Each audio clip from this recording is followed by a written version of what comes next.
Well, many of us think we know all of the fairy tales, but do we really?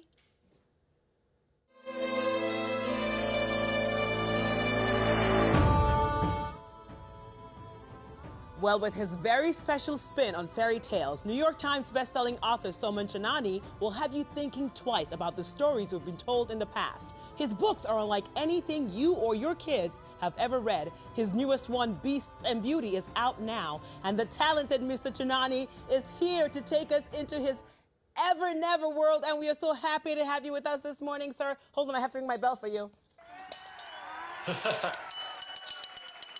Thanks so much for having me. What an honor.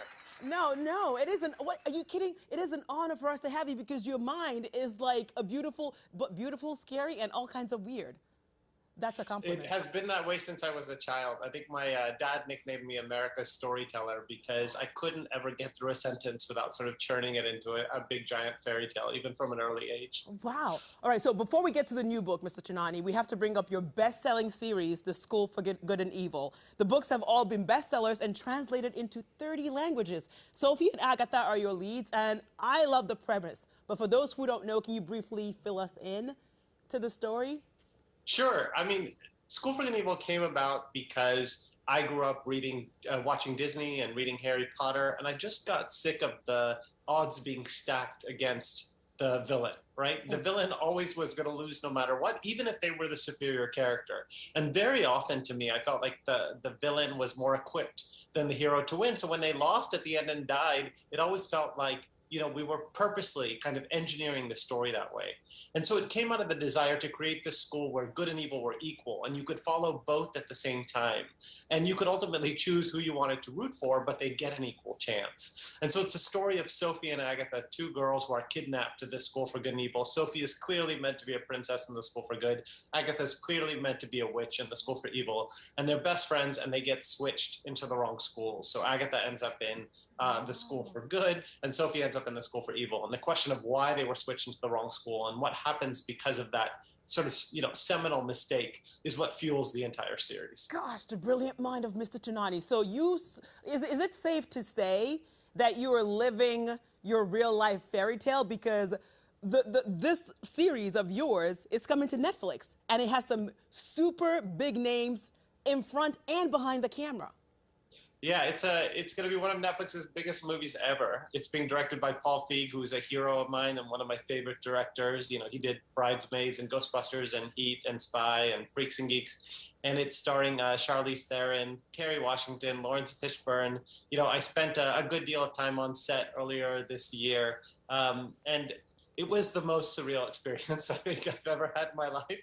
I think I was in a total panic for weeks on end, because your sort of mind, body, and soul are not prepared for something like that, for your imagination to sort of be brought to life in such an epic, ambitious way. And Paul has made truly a spectacular movie, and I can't wait for everyone to see it. But yeah, I think what's cool about it is, I spent 10 years writing these books, and now they'll have their own kind of different life. They'll be on the shelves, but then they'll also have a life on screen. So it's almost like your kids have grown up and gone off to college and are have new friends now.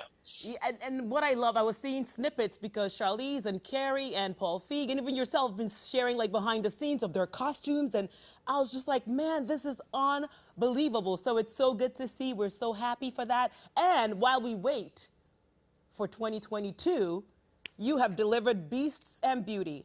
And judging from your how perfect you look, I'm guessing you're the beauty and I am the beast. I don't think so. I'm saying so. Oh God, I feel like I spent my entire life sort of, being the different one, the one who didn't fit in. And I think as a kid and as a teenager, that's sort of a terrible feeling to have. But as an adult, especially as an artist, it's crucial. I feel like having an outsider's perspective is what ultimately gives you the authority to write these kind of stories, All right, so for Beasts and Beauty, how does this come to you? Is it like an idea first, the title first, one character? And how does it work for you? Is it just random, for different books?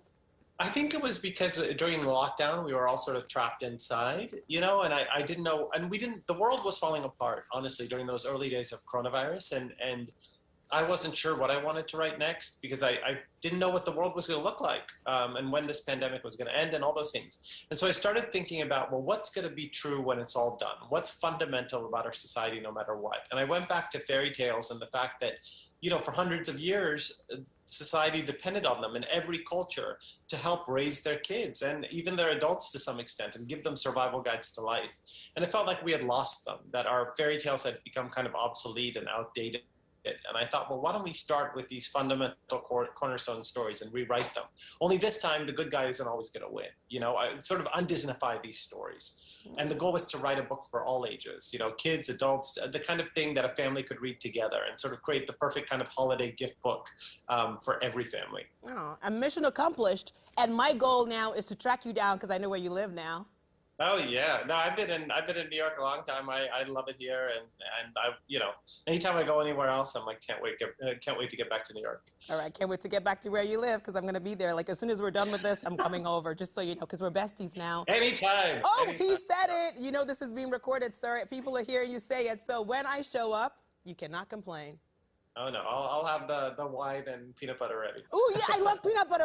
We are meant to be, sir. You know me too well. Besties forever.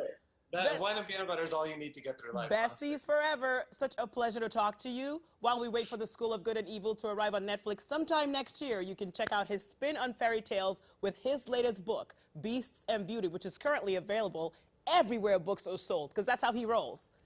Big time. Thank you, sir. Tell your parents I said hi. Oh, I will. See you soon. All right. He said see you soon.